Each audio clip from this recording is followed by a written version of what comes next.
Bonjour et bienvenue dans ces modules de formation à l'évangélisation édités par l'Église des disciples. Vous trouverez dans ces 4 vidéos 4 modules d'évangélisation qui présentent chacune une facette de l'évangélisation sur la base biblique. Pourquoi est-ce que je dis sur une base biblique? Tout simplement parce que nous sommes à une époque où l'évangélisation est au point mort dans beaucoup d'églises. Et beaucoup d'églises se posent un jour la question en disant comment évangéliser, que devons-nous faire, qu'est-ce qui marche, comment ça marche en fait. Et nous apercevons de plus en plus que les églises ont une vraie difficulté par rapport à cette question-là, mais pas seulement, une vraie difficulté en fait avec tout ce qui touche aux questions liées au Saint-Esprit. Hein, c'est effectivement difficile d'être conduit par le Saint-Esprit pour évangéliser. Rappelons qu'à la base, Jésus a passé 3 années avec ses disciples avant de les envoyer. Il y a bien donc un apprentissage qui est là. Il n'est pas simple d'arriver comme ça et de dire du jour au lendemain, je vais suivre Dieu, je vais suivre sa volonté et tout va bien se passer. C'est un peu plus compliqué que ça, il y a un certain nombre d'étapes. Nous sommes dans un monde actuel où il y a plusieurs méthodes d'évangélisation et souvent, en fait, elles sont très décevantes. J'en cite une, hein, les petits sondages, par exemple. On va dans la rue et on pose la question de savoir si les personnes pensent à la mort ou pas. Puis la deuxième question, c'est qu'est-ce qu'ils vont dire à Dieu quand ils le rencontreront, etc. Bon, ça pose de vraies difficultés, tout simplement parce que ce sont un petit peu des argumentaires types. Hein. Les personnes qui font des sondages dans la rue pour vendre n'importe quoi ont les mêmes argumentaires. Hein. Donc, on ne sent pas vraiment la puissance de l'esprit dans ces choses-là, d'autant plus que les gens sont habitués à avoir des sondages un peu bidons pour essayer de les amener à quelque chose. Et c'est malheureusement très décevant en termes de résultats. Donc, peut sembler attrayant comme méthode, s'avère très souvent en fait décevant. J'ai assisté par exemple une fois au fait d'essayer de distribuer dans la rue des invitations pour regarder un film sur Jésus dans une église. Autant vous dire que très peu de personnes ont envie de rentrer dans une église. Hein. Les gens ont de l'expérience et se disent ils vont vraiment nous tomber dessus avec leur Bible, leur morale. J'ai pas envie. Hein. Et finalement, on s'est retrouvé avec 2, 3 personnes qui, franchement, se demandaient pourquoi ils étaient là. Après le DVD, une fois que le DVD sur Jésus était terminé, on les a vus partir presque en courant, parce qu'ils sentaient bien que tout le monde avait les yeux tournés sur eux, et prêt à leur apporter plein de choses dont ils n'avaient pas forcément envie. Donc on voit que les formules toutes faites, ce n'est pas une bonne idée. Ce n'est pas comme ça que nous pouvons vraiment évangéliser. Mais heureusement, nous avons bien entendu la parole de Dieu, et la parole de Dieu est beaucoup plus claire sur ce que nous devons faire pour évangéliser. On a en Galates 1, versets 11 à 12, je vous déclare, frères, que l'évangile qui a été annoncé par moi n'est pas de l'homme, car je l'ai ni reçu ni appris d'un homme, mais par une révélation de Jésus-Christ. On voit tout de suite que dans ce verset important, c'est Paul qui parle bien sûr, euh, c'est par Jésus-Christ, c'est par révélation, c'est véritablement par l'Esprit que tout se passe. Donc l'Évangile n'est pas une simple histoire humaine que nous allons raconter, mais véritablement l'Évangile se passe par la puissance du Saint-Esprit, là nous voyons, mais par une révélation de Jésus-Christ. Hein. Donc tout de suite, il faut être très conscient que l'évangélisation est centrée sur le travail de l'Esprit Saint dans nos vies, bien sûr. Hein. On va s'arrêter sur un passage très important dans l'évangile de Luc, qui nous parle véritablement d'évangélisation et de plusieurs aspects. C'est dans Luc 15, versets 4 à 32. Et voilà ce que nous dit Jésus. Quel homme d'entre vous, s'il a 100 brebis et qu'il en perd une, ne laisse les 99 autres dans le désert pour aller après celle qui est perdue jusqu'à qu'il la retrouve? Lorsqu'il l'a retrouvée, il la met avec joie sur ses épaules. Et de retour à la maison, il appelle ses amis et voisins et leur dit: Réjouissez-vous avec moi, car j'ai retrouvé ma brebis qui était perdue. De même, je vous le dis, il y aura plus de joie dans le ciel pour un seul pécheur qui se repent que pour 99 justes qui n'ont pas besoin de repentance. Ou quelle femme, si elle a 10 drachmes et qu'elle en perd une, n'allume une lampe, ne balaye la maison et ne cherche avec soin jusqu'à ce qu'elle la retrouve. Lorsqu'elle l'a retrouvée, elle appelle ses amis et ses voisines et dit: Réjouissez-vous avec moi, car j'ai retrouvé la drachme que j'avais perdue. De même, je vous le dis, il y a de la joie devant les anges de Dieu pour un seul pécheur qui se repent. Il dit encore: un homme avait 2 fils. Le plus jeune dit à son père: Mon père, donne-moi la part de bien qui doit me revenir. Et le père leur partagea son bien. Peu de jours après, le plus jeune fils, ayant tout ramassé, partit pour un pays éloigné où il dissipa son bien en vivant dans la débauche. Lorsqu'il eut tout dépensé, une grande famine survint dans ce pays et il commença à se trouver dans le besoin. Il alla se mettre au service d'un des habitants du pays, qui l'envoya dans ses champs garder les pourceaux. Il aurait bien voulu se rassasier des carouges que mangeaient les pourceaux, mais personne ne lui en donnait.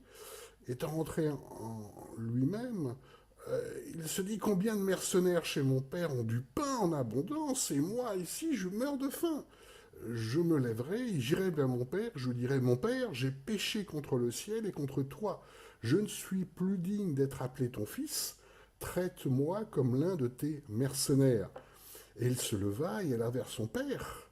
Comme il était encore loin, son père le vit et fut ému de compassion. Il courut se jeter à son cou et le baisa. Le fils lui dit: Mon père, j'ai péché contre le ciel et contre toi, je ne suis plus digne d'être appelé ton fils.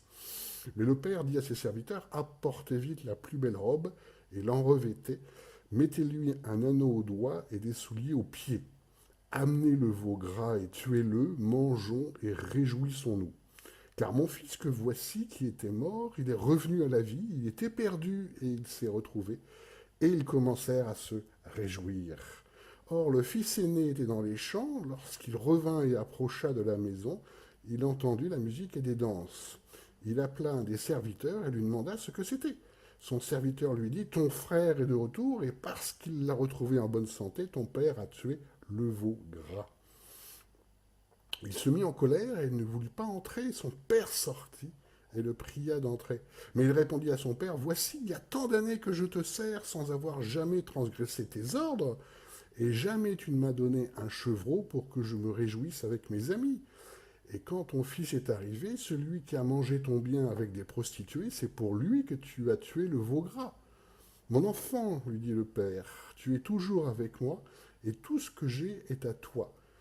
Mais il fallait bien s'égayer et se réjouir, parce que ton frère que voici était mort, et qu'il est revenu à la vie, parce qu'il était perdu, et qu'il l'ait retrouvé. C'est une parabole qui est très connue, mais nous allons revoir en fait ce dont nous parle ce texte. Il commence, je le rappelle: quel homme d'entre vous, s'il a 100 brebis, ne s'en perdre une, ne laisse les 99 autres dans le désert pour aller après celle qui est perdue. Donc Jésus nous indique bien que notre priorité, c'est d'aller courir après les perdus. Hein. Et nous ne voyons plus ça du tout dans les églises. Hein. Nous, ce que nous voyons dans les églises, ce sont simplement un groupe qui se réunit le dimanche matin pour écouter d'autres, faire une prédication ou chanter. Et c'est tout. Et l'Église est censée se vivre comme ça, alors que Jésus nous dit très clairement que la priorité, le plus important, est d'aller chercher les perdus. Et c'est vraiment ça, l'évangélisation. Et dans le texte, nous voyons bien, il y aura plus de joie dans le ciel pour un seul pécheur qui se repent, pour que 99 justes qui n'ont pas besoin de repentance. La priorité, c'est pour les perdus. Hein. Dans l'exemple de la femme, si la femme perd une drachme, elle fait de gros efforts pour la chercher et elle la cherche avec soin, puis enfin elle peut dire à ses amis, j'ai retrouvé la drachme que j'ai perdue. Et encore une fois, le texte nous dit bien, de même, je vous le dis, il y a de la joie devant les anges de Dieu pour un seul pécheur qui se repent. C'est un événement extraordinaire à tel point que les anges se réjouissent. Hein. Dans la parabole, ce qu'on appelle la parabole du fils prodigue, c'est-à-dire nous voyons un exemple d'un fils qui décide de vivre sa vie, qui s'en va, qui dépense l'argent que lui a donné le père, qui se retrouve sans le sou, parce que c'est ça en fait, hein, ce texte, qui commence à avoir faim et qui revient en disant, bon voilà, moi j'ai plus rien, j'ai faim, et mon père, avec ses mercenaires dans le texte, ça veut dire en fait ses employés, bah, il les traite mieux, et puis peu importe, je vais un peu affronter en quelque sorte mon père, mais au moins j'aurai à manger. Alors, la première chose dans ce texte qui est intéressant, c'est que la motivation, en fait, la motivation du fils, c'est simplement de se dire, bon ben voilà, j'ai faim en fait, hein, ça ne marche pas. Je voulais aller partir tout seul, je pensais vivre ma vie, être libre, et puis je me retrouve en fait dans la misère, ça ne marche pas. Je vais donc revenir, revenir à mon père dans l'amour, la bonté et une certaine sécurité, hein, de mon père. Et nous voyons que le père l'accueille avec joie, sans lui poser la moindre question, et lui donne un anneau d'or pour montrer son statut, vraiment le réintègre intégralement sans la moindre question, et dans la famille, l'efface sur l'ardoise, et lui donne une fête à tel point que l'autre frère aîné se dit, attends, pourquoi il y a une fête? Moi j'étais là, mon frère qui a dilapidé l'argent et qui est perdu, que dès qu'il arrive, hop, tu fais la fête, alors que le veau gras, moi, je l'attends depuis longtemps. Donc, dans cette parabole, Dieu notre Père, hein, c'est bien le bon Père de cette parabole, nous montre que la joie est énorme, à tel point qu'il y a une grande fête avec un veau gras, de retrouver un perdu. Et peu importe les raisons pour lesquelles il est perdu, ça n'a pas d'importance, mais tous les efforts sont faits pour aller rechercher des perdus, hein, par rapport à ça. Et euh, ce texte est très important parce il nous dit très clairement que Jésus nous demande véritablement de nous engager de façon très importante pour les perdus. C'est une priorité d'Église. Et il est curieux de dire au jour d'aujourd'hui que ce sont des églises où Jésus est le chef de l'église et où nous n'appliquons pas ce commandement très important qui est d'aller chercher les perdus, d'aller évangéliser. C'est bien le propos de cette formation. Notre Dieu est un Dieu d'amour, notre Dieu est un Dieu qui invite, qui pardonne et qui ramène dans son sein. Et vous voyez dans cet exemple du fils prodigue, il lui donne, voilà, il lui donne de nouveau une place importante. Il ne pose pas la moindre question. Notre Dieu est comme ça, véritablement. C'est un Dieu qui donne, qui donne, qui donne, qui ouvre les bras. La seule condition, c'est à un moment donné d'accepter d'aller vers lui également, hein, et d'ouvrir également notre cœur. Voilà ce qu'il demande, c'est ce que nous montre cet exemple. D'accord ? Donc, le commandement de Jésus est très clair, hein, aller chercher les perdus, et c'est une priorité d'Église. Nous avons un modèle de témoignage qui est énorme dans la Bible, qui est effectivement Jésus. En Jean 17-18, nous avons « Comme tu m'as envoyé dans le monde, je les ai aussi envoyés dans le monde ». Donc nous voyons bien que Jésus est venu pour cela, et ensuite, il nous a formés, il a formé les disciples pour les envoyer également. C'est le travail que fait Jésus, c'est ça. C'est-à-dire que si nous disons que Jésus et chef de l'Église, nous disons alors qu'en tant que disciples, nous faisons cela, c'est-à-dire que nous aussi, nous partons dans le monde comme Jésus, nous suivons son exemple. Et si nous ne le faisons pas, il n'est pas utile de dire que Jésus est le chef de l'Église. Manifestement, il ne l'est pas, hein, puisque nous ne faisons pas sa volonté. Donc, euh, le Père, Dieu, le Père, l'a envoyé Jésus de par à la fois sa naissance, son ministère, sa mort et sa résurrection, parce qu'il y a un ensemble. Pourquoi partons de sa naissance? Tout simplement parce que sa naissance est déjà extraordinaire. En sens qu'en Colossiens 1,15, nous avons « Il est l'image du Dieu invisible, le premier-né de toute la création ». Qu'est-ce qu'il y avait d'extraordinaire dans cette naissance? C'est une naissance d'un petit bébé dans une étable, c'est-à-dire c'est un exemple de fragilité, c'est un exemple de pauvreté, et comme le texte nous le dit, hein, il est l'image du Dieu invisible, Dieu nous montre par Jésus l'exemple de la fragilité, de la pauvreté, de l'humanité, c'est comme ça que Dieu nous parle. Le roi des rois, Jésus, est né dans le plus grand dénuement. Et ça, c'est un message très fort de Dieu. On voit que par Jésus, il nous montre sa volonté à être accessible à chacun, aux plus pauvres, aux plus démunis, aux plus petits, puisque Jésus arrive vraiment dans la faiblesse humaine, dans le dénuement. Et ça, c'est un message très important. Donc c'est bien la naissance de Jésus est un événement très important. Aussi dans la nature, le deuxième point, puisque Christ est le Fils de Dieu qui est venu jusqu'à nous et il est devenu l'un d'entre nous, hein, en acceptant notre nature humaine, nos faiblesses, tout ce que nous connaissons comme hommes ou femmes, hein, la souffrance, la faim, tout ce que nous vivons en fait, tout en restant divin, c'est-à-dire qu'il y a la naissance et après la nature, hein, du Christ.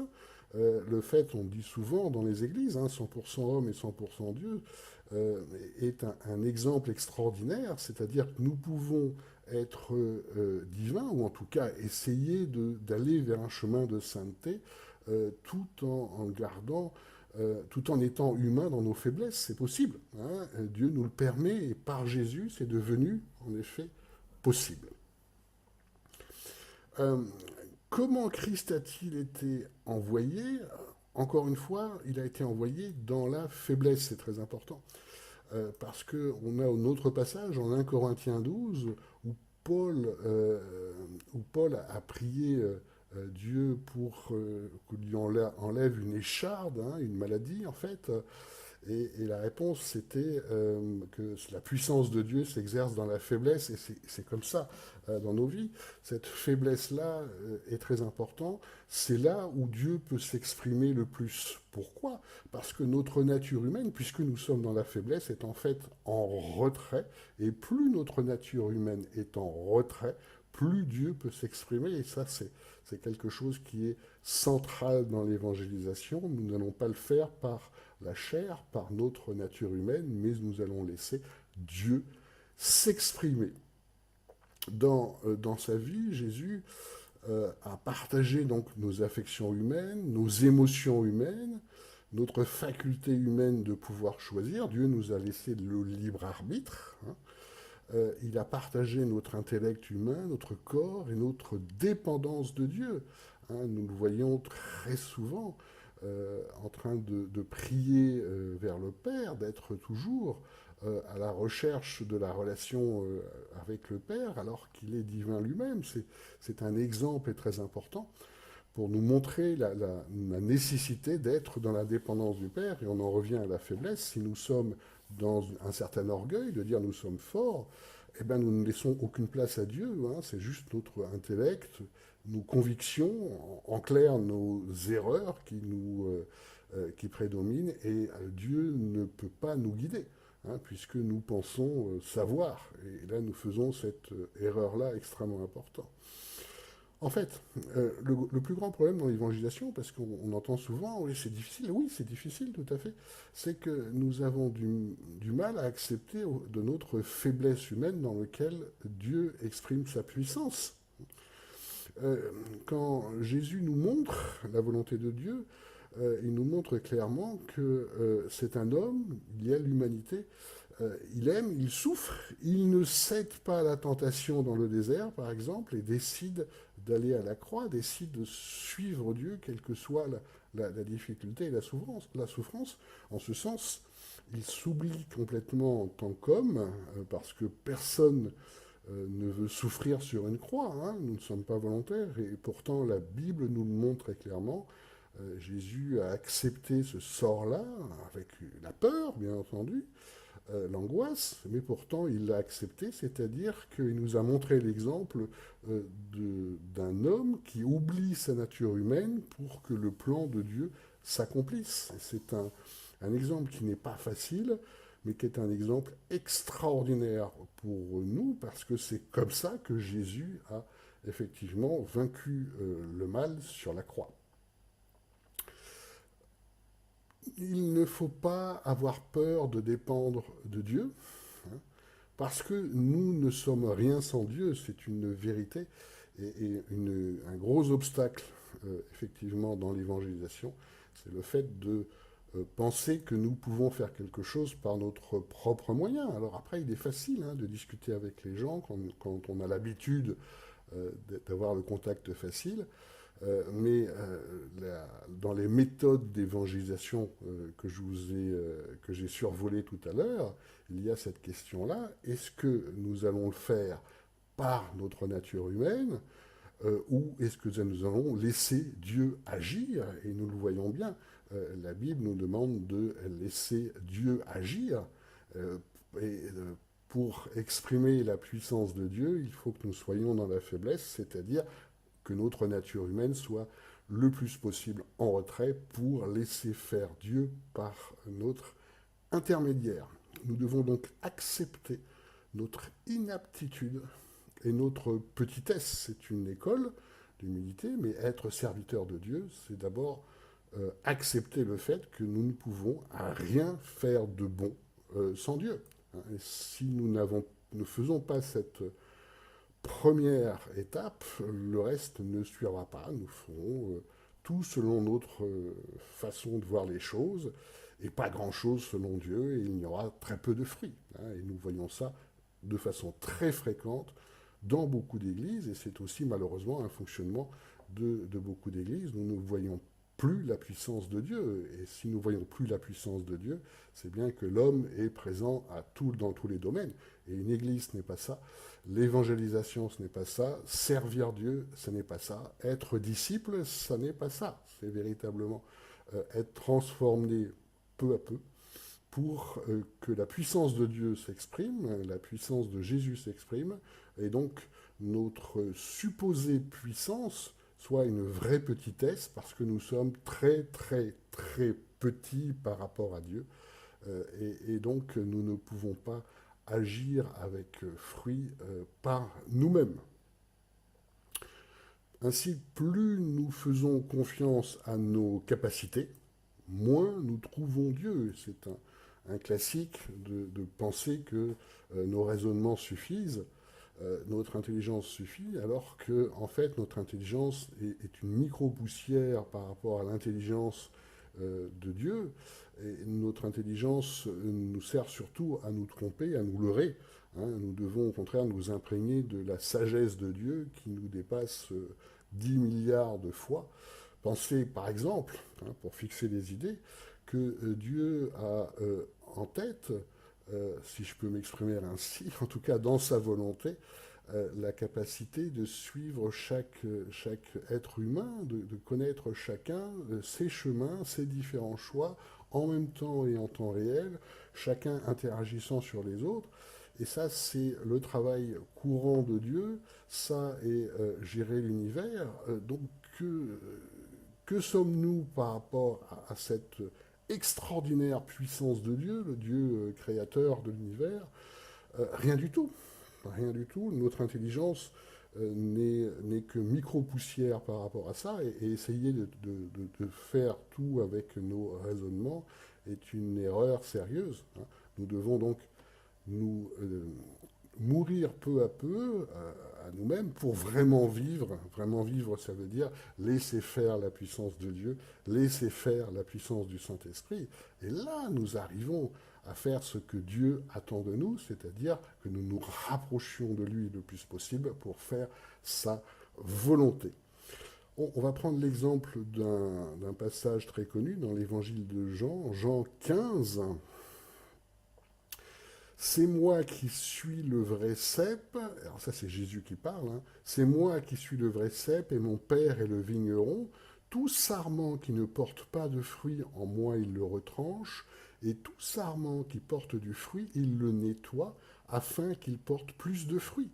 Déjà vous êtes net à cause de la parole que je vous ai annoncée. Demeurez en moi et moi en vous, comme le sarment ne peut porter du fruit de lui-même s'il ne demeure uni au cep.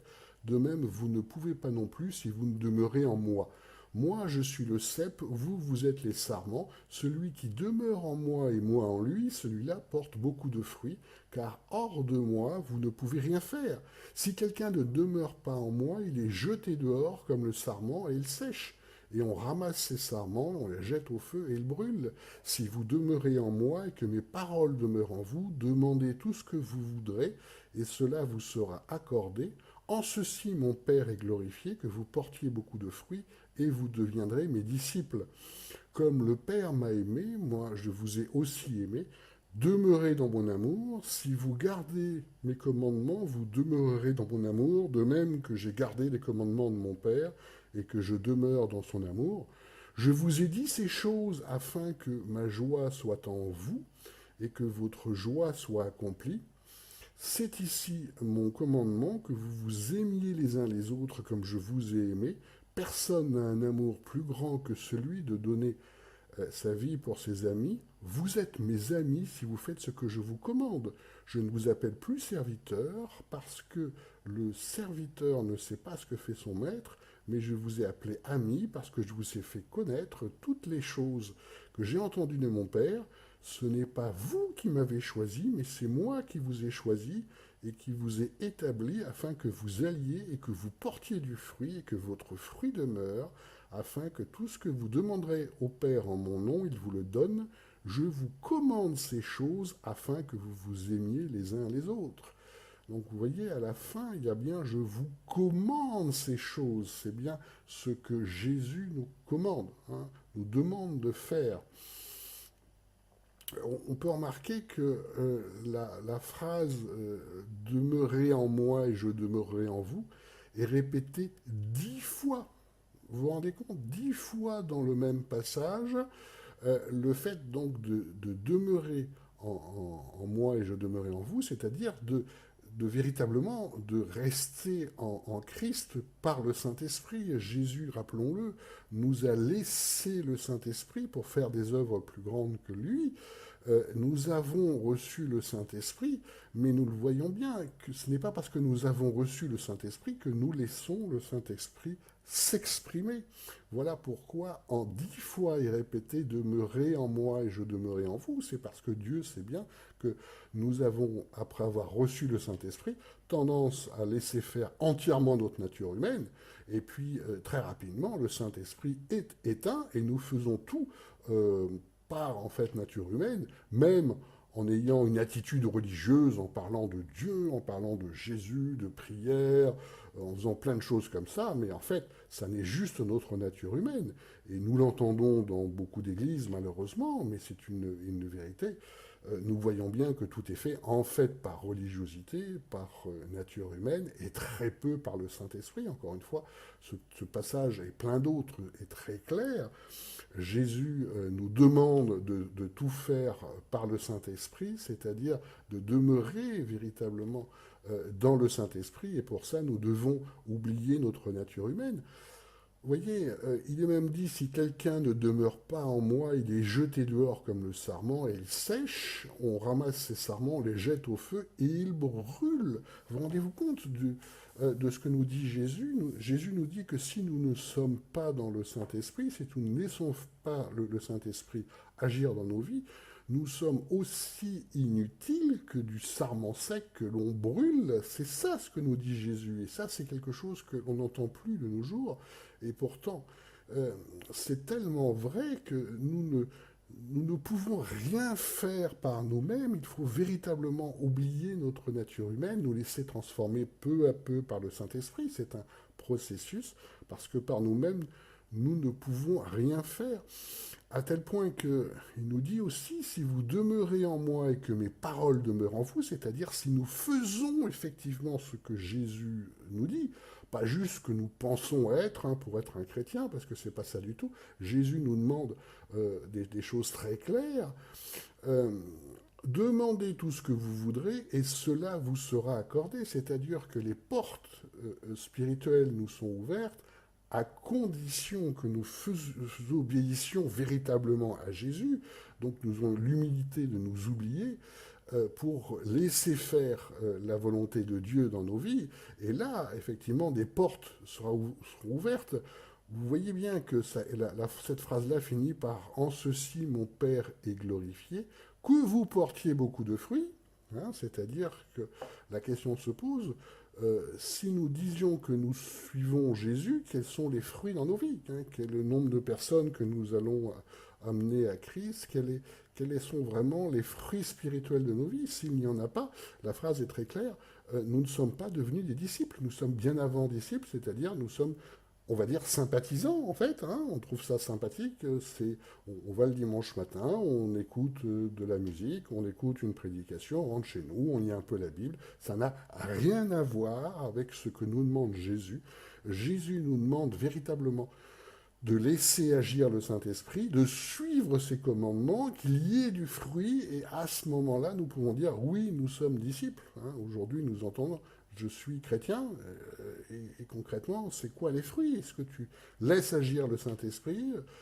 Il y a des guérisons autour de toi, il y a des gens qui vont... Qu'est-ce qui se passe? Qu'est-ce qui se passe autour de toi? Pourquoi dis-tu que tu suis Jésus? Qu'est-ce que tu fais? Tu amènes des perdus, voilà, tu t'occupes des pauvres. Quels sont les fruits dans ta vie? Si le fait de se dire disciple de Jésus, c'est juste de participer à un culte du dimanche matin, eh bien, pas du tout. Pas du tout, ça n'est pas ce que nous demande Jésus. D'accord?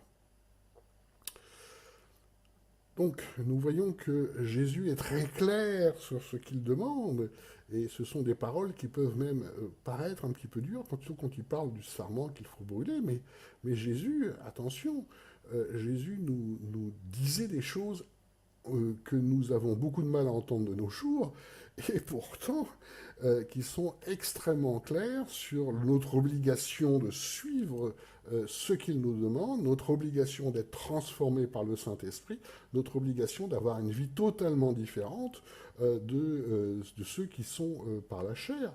En effet, le terme de chrétien, par exemple, a été donné par à ceux de l'église d'Antioche, parce que tout le monde trouvait ils faisaient des choses extraordinaires, un amour surnaturel qu'ils n'ont jamais vu. Donc, on n'est pas chrétien juste parce qu'on va dans un endroit ou dans une église, on est chrétien parce que tout le monde autour de nous trouve que ce que nous vivons est tellement extraordinaire qu'il faut un mot pour ça. Donc, c'est véritablement ça le plus important dans ce que nous devons faire, être complètement transformé par le Saint-Esprit, complètement, ou le plus possible, parce qu'il y a des étapes, mais c'est véritablement suivre les commandements de Jésus, suivre sa volonté, et par son Saint-Esprit, arriver à avancer. Donc, plus nous acceptons notre insuffisance humaine, plus nous arrivons à dépendre de la puissance du Saint-Esprit.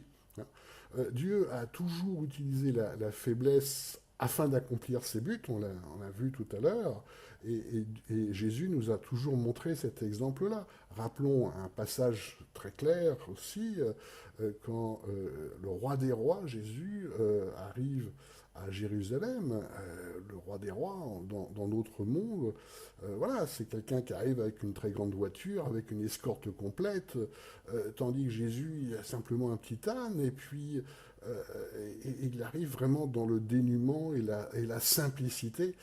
À chaque fois, Jésus nous montre l'exemple de cette humilité, de cette simplicité, c'est-à-dire on ne fait pas du tout comme les hommes le font habituellement dans notre société, mais on le fait comme Jésus nous le montre, c'est-à-dire que nous nous laissons transformer par le Saint-Esprit pour être serviteurs de Dieu. Serviteurs de Dieu, nous sommes tous appelés à l'être, hein, c'est-à-dire faire ce que Dieu nous demande. Rappelons que Jésus nous a montré aussi le fait de laver les pieds les uns des autres. Hein. Il a lui-même, le roi des rois, montré l'exemple de cet acte d'humilité, de servir. Donc servir Dieu, c'est véritablement s'oublier soi-même, oublier le monde, oublier les règles du monde qui sont sous l'égide de Satan. Hein. C'est ce que nous dit effectivement la Bible, pour commencer à être transformés, commencer à avoir une vie transformée,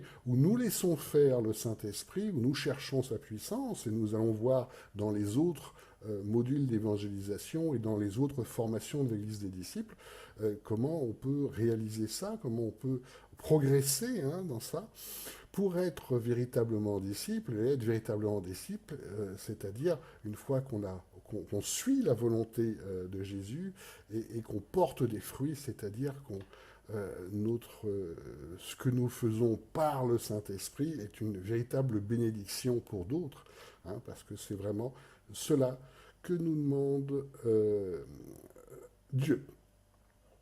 Donc,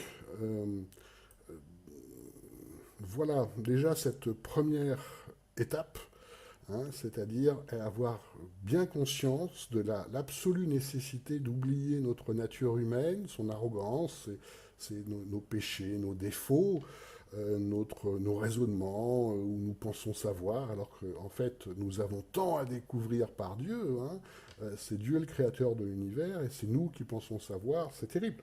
C'est terrible. Mais heureusement, par l'amour du Christ, par le Saint-Esprit, nous allons peu à peu être transformés par l'étude de la parole de Dieu, et en servant Dieu et en évangélisant peu à peu, nous allons le laisser agir par nous, et nous allons peu à peu progresser pour arriver à être disciples. Hein. C'est vraiment cela ce que Dieu nous demande. Merci pour ce premier module et je vous donne rendez-vous pour le deuxième module de formation à l'évangélisation, donc de notre Église de disciples. Merci de votre attention. Au revoir.